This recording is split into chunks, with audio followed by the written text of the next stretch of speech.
বাংলাদেশ সরকার অবশেষে বাংলাদেশের ইমাম, খতিব, মুয়াজ্জিন তাদের জন্য একটা চূড়ান্ত গেজেট প্রকাশ করেছে যেটার নাম হয়েছে মসজিদ ব্যবস্থাপনা নীতিমালা ২০২৫। এখানে বলা হয়েছে ইহা সরকারি ব্যতীত সকল মসজিদের জন্য অনুসরণীয় হইবে, ইহা অবিলম্বে কার্যকর হবে।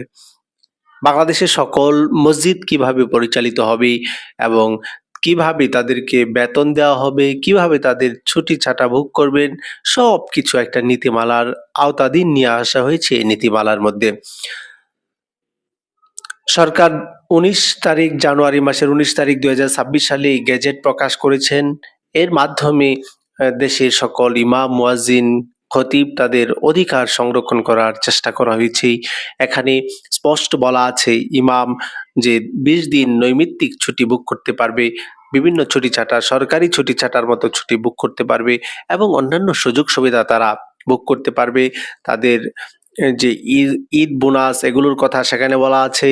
অন্যান্য একটা সরকারি চাকরির মধ্যে যেমন সুবিধার কথা বলা আছে, সে ঠিক এই সুবিধার কথা এখানে বলা আছে। তবে দেখা যাক গ্রামগঞ্জের প্রত্যেকটা মসজিদে এই নীতিমালাকে কতটুকু ফলো করে। আশা করি আমরা সেটা ফলো করা হবে। এখানে বলা হয়েছে যে একজন খতিব কেমন বেতন পাবে, সেটা খতিবের বেতনটাকে চুক্তিভিত্তিক বর্ণনা করা হয়েছে। একজন সিনিয়র পেশ ইমাম ৫ম গ্রেডে বেতন দেওয়ার কথা বলা হয়েছে। আরেকজন শুধু ইমাম নিয়োগ হবে ৯ম গ্রেড। ৯ম বেতন স্কেলে যেটা, সেই বেতন অনুসারে নির্ধারণ করা হয়েছে। প্রধান মুয়াজ্জিন ১০ম গ্রেড এবং মুয়াজ্জিন ১১তম গ্রেড নির্ধারণ করা হয়েছে।